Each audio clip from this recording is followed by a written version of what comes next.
Não andeis ansiosos por coisa alguma. Em tudo, porém, sejam conhecidas diante de Deus as vossas petições, pela oração e pela súplica, com ações de graças.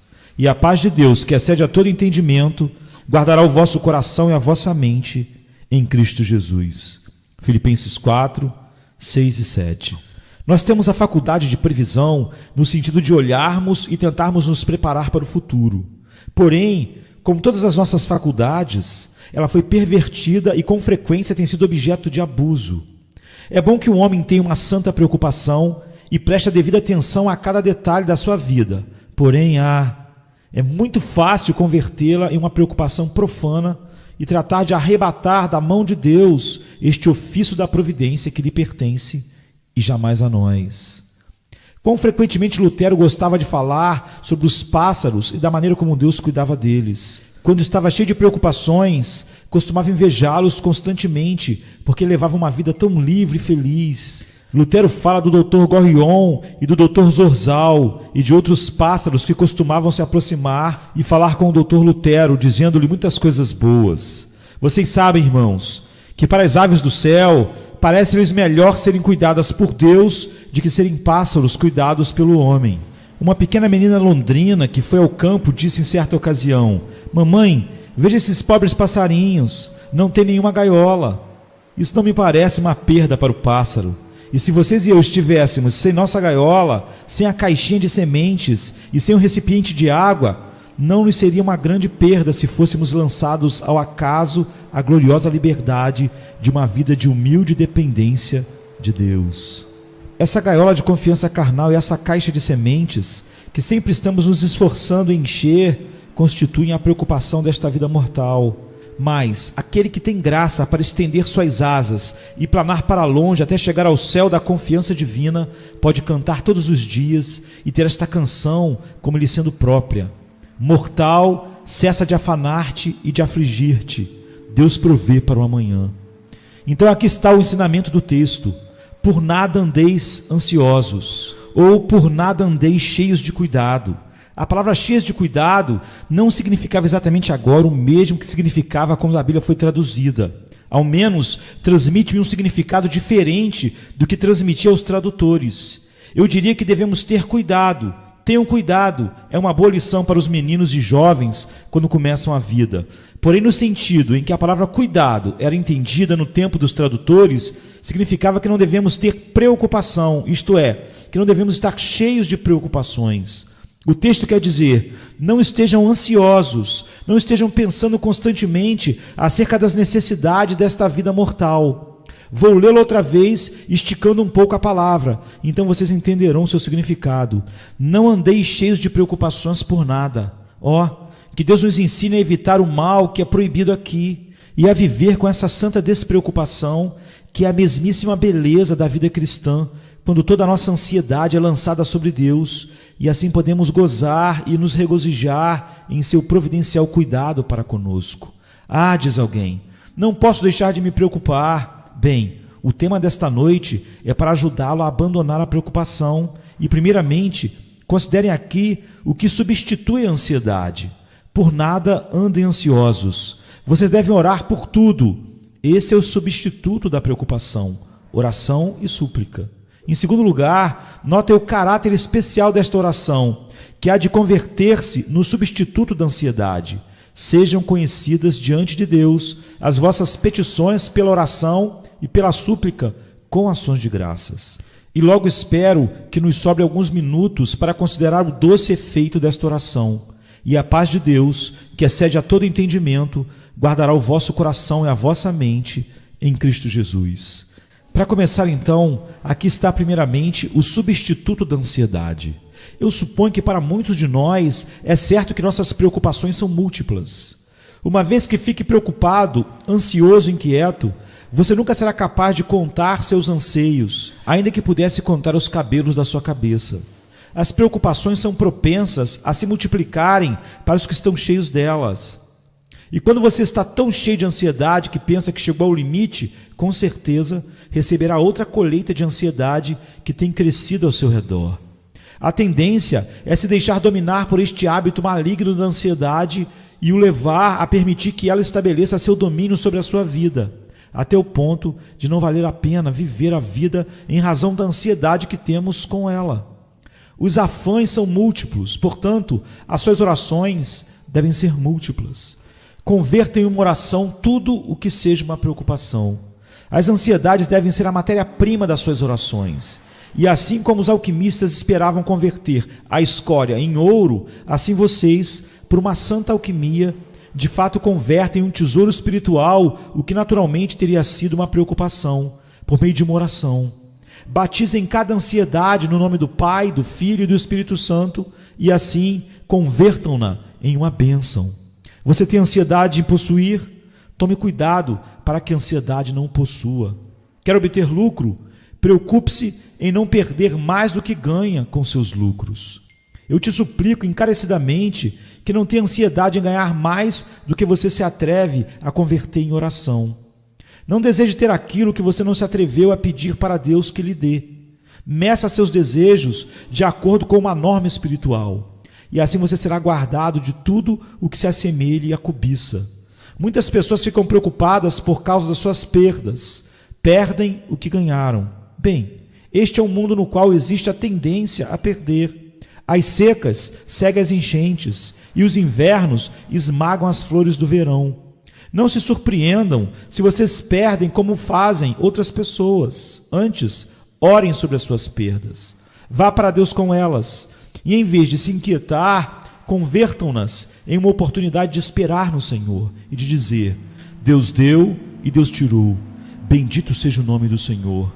Me faz entender por que contendes comigo e livra teu servo de se queixar alguma vez de ti, sem me importar com o que tu permites que eu perca.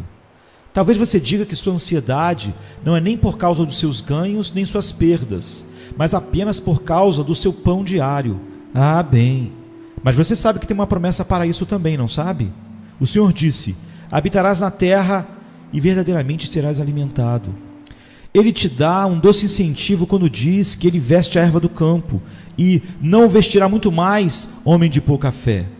E o Senhor Jesus manda que você considere as aves do céu, que nem semeiam, nem armazenam em celeiros, e contudo, seu Pai Celestial as alimenta. Achegue-se ao teu Deus, então, com todos os teus anseios. Se você tem uma grande família e uma raquítica renda, e enfrenta muitos problemas para subsistir e para prover coisas honestas aos olhos de todos os homens, você tem muitas escusas para bater a porta de Deus, e muitíssimas razões para ser achado com frequência no trono da graça. Eu lhes peço que convertam as suas preocupações em algo de muito proveito. Eu me sinto à vontade para apelar a um amigo quando realmente tenho que resolver algo com ele, e vocês podem ser ousados para apelar a Deus quando as necessidades lhes oprimem. Em vez de se preocupar por qualquer coisa com um inquieto afã, convertam-na de imediato em um motivo de uma renovada entrega à oração. Ah, dirá alguém, mas eu estou perplexo, eu não sei o que fazer. Bem, então, querido amigo, você deveria certamente orar quando não pode saber se deve tomar o caminho da mão direita ou da mão esquerda, ou se deve continuar em linha reta, ou se deveria regressar. Em verdade, quando você está em meio a um nevoeiro tal que não consegue ver a próxima lâmpada, então é tempo de orar. O caminho será esclarecido diante de você muito repentinamente. Com frequência, eu mesmo tenho tido que provar esse plano, e dou testemunho de que, quando tenho confiado em mim mesmo, tenho sido um gigantesco insensato. Mas quando tenho confiado em Deus, então Ele tem me conduzido e me mantido na via reta, na via correta, e não tem existido nenhum erro a respeito. Eu creio que os filhos de Deus cometem frequentemente os maiores absurdos com relação às coisas simples do que com relação a assuntos difíceis. Vocês sabem o que aconteceu com Israel quando chegaram aqueles gibeonitas com seus sapatos velhos e remendados e mostraram o pão que estava mofado, que, segundo disseram, os haviam tirado quentes dos seus fornos? Os filhos de Israel pensaram: este é um caso muito claro. Estes homens são forasteiros e vieram de um país distante. Podemos fazer aliança com eles. Estavam certos de que a evidência de seus olhos confirmava que eles não eram cananeus. Assim não consultaram a Deus. Toda a situação parecia tão clara que fizeram uma aliança com os gibeonitas, a qual foi um problema para eles posteriormente. Se fôssemos a Deus em oração para tudo, nossas complexidades não nos conduziriam a mais erros do que nossas simplicidades. Em casos simples, assim como em casos difíceis, devemos ser guiados sempre pelo Altíssimo. Talvez outro amigo meu diga: mas eu estou pensando no futuro. Você está? Bem, primeiro permita-me perguntar-lhe o que você tem a ver com o futuro. Você sabe o que o dia trará? Anda pensando sobre o que será de você quando você for velho. Porém, você está certo de que chegará a ser velho? Eu conheci uma mulher cristã que costumava se preocupar com a maneira como seria enterrada. Essa pergunta nunca me incomodou. E há muitos outros assuntos acerca dos quais não devemos nos preocupar. Pode-se encontrar sempre um pau para golpear um cachorro. E se precisam de uma ansiedade, vocês podem geralmente encontrar uma para com ela golpear suas próprias almas. Mas essa é uma pobre ocupação para qualquer um de vocês. Em vez de fazerem isso, convertam cada coisa que possa ser motivo de ansiedade em um motivo de oração. Não passará muito tempo até que tenham um motivo para ansiedade. Assim, não passará muito tempo sem que tenham um tema de oração. Elimine esta palavra ansiedade e escrevam simplesmente em seu lugar esta palavra oração. Então, embora suas preocupações sejam múltiplas, suas orações também serão múltiplas. Notem a seguir, queridos amigos, que uma preocupação indevida é uma intrusão na esfera de Deus. É fazer de si mesmo o pai da casa, no lugar de ser um filho.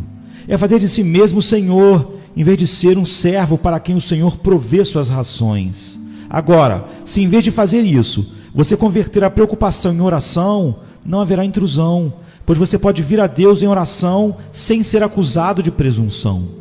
Ele o convida a orar. Mais ainda, aqui por meio do seu servo, ordena-lhe que sejam conhecidas vossas petições diante de Deus em toda oração e súplica com ações de graças. Além disso, as preocupações não nos servem de nada e nos causam um grande dano. Se você fosse se preocupar tanto quanto desejasse, não poderia crescer uma polegada a mais, nem fazer crescer outro cabelo em sua cabeça, nem mudar a cor de um cabelo branco para preto. Isso nos diz o Salvador, e ele pergunta: se a preocupação falha em coisas tão pequenas, o que ela poderia fazer nos mais elevados assuntos da providência? Não pode fazer nada. Um agricultor visitou seus campos e disse: não sei o que acontecerá conosco. Se essa chuva continuar, o trigo será destruído, não teremos nenhuma colheita, a menos que tenhamos um bom clima. Caminhava para cima e para baixo, apertando suas mãos, se preocupando e incomodando a todos os membros da família, mas não produziu nem um só raio de sol, apesar de toda a sua preocupação. Com toda a sua linguagem petulante, não pôde dispersar nenhuma nuvem, nem pôde deter nenhuma só gota de chuva, não obstante todas as suas murmurações. Então, de que adianta seguir corroendo o seu próprio coração, se não podem obter nada com isso? Aliás, isso debilita nosso poder de nos ajudar e, especialmente, nosso poder de glorificar a Deus. Um coração cheio de ansiedades nos impede de julgar retamente em muitos assuntos. Frequentemente tenho usado um exemplo, não conheço outro melhor, de tomar um telescópio, soprar sobre ele o cálido alento da nossa ansiedade, aproximar os olhos e logo dizer que não se pode ver nada a não ser nuvens. É evidente que não podemos e nunca o faremos enquanto exalarmos nossa respiração sobre ele. Se fôssemos imperturbáveis, tranquilos, serenos e dominados por Deus, faríamos o correto. Deveremos ter, como dizemos, presença de espírito no tempo de dificuldade. O homem que tem a presença de Deus pode esperar ter presença de espírito. Se esquecemos de orar, vocês se surpreendem de que estejamos todos inquietos, preocupados e que façamos a primeira coisa que nos ocorre à mente, que é geralmente a pior, em vez de esperar até ver o que se deve fazer e logo fazê-lo confiantemente e com fé, com os olhos em Deus. A ansiedade é prejudicial, porém, basta que convertam essa angústia em oração e então toda a ansiedade se tornará em benefício de vocês. A oração é um material maravilhoso para construir a estrutura espiritual, pois nós mesmos somos edificados pela oração, crescemos em graça pela oração, e se formos a Deus com petições em todo momento, seremos cristãos que crescem rápido. Eu disse a uma pessoa esta manhã: ore por mim, porque é um tempo de necessidade. E ela me respondeu: não tenho feito outra coisa desde que acordei. Fiz o meu pedido, o mesmo pedido, a várias outras pessoas, e todas me disseram que têm estado orando por mim. Fiquei tão contente, não somente por mim mesmo, por receber o benefício das suas orações, mas também por causa delas mesmas, pois certamente crescerão por esse motivo. Quando os passarinhos seguem batendo suas asas, estão aprendendo a voar. Os tendões se fortalecem e os pássaros logo abandonarão o ninho. Essa necessidade de bater asas é educação. E o intento de orar, o gemer, o suspirar, o clamar de um espírito cheio de oração é, em si mesmo, uma bênção. Acabe então com esse hábito prejudicial da ansiedade e pratiquem o hábito enriquecedor da oração. Vejam como consegue assim um duplo ganho. Primeiro, evitando uma perda, e em segundo lugar, obtendo aquilo que realmente os beneficiará a vocês e a outros também. Como nos é dito, logo também as preocupações são efeito do esquecimento de que Cristo está próximo de nós. Notaram qual é o sentido do contexto? O Senhor está próximo, por nada andeis ansiosos. O Senhor Jesus Cristo prometeu voltar, e Ele poderia vir esta noite. Ele pode aparecer em qualquer momento. Então Paulo escreve: o Senhor está próximo, por nada andeis ansiosos, mas sejam conhecidas as vossas petições diante de Deus, em toda oração e súplica, com ações de graças. Ah, se pudéssemos estar nesta terra como em uma mera sombra, e viver como aqueles que terminaram cedo esta pobre vida transitória. Se sustentássemos todas as coisas terrenas com uma mão frouxa, então não estaríamos nos ansiando, cheios de ansiedades, nos preocupando e nos inquietando, mas nos dedicaríamos a orar, pois assim seguraríamos o real e o substancial, e plantaríamos nosso pé sobre o invisível, que é, acima de tudo, o eterno. Ó queridos, que o texto que eles têm lido repetidamente cai agora dentro de seus corações, assim como um seixo rolado cai dentro de um lago na montanha, e ao penetrar, gere círculos de consolo sobre a própria superfície de suas almas.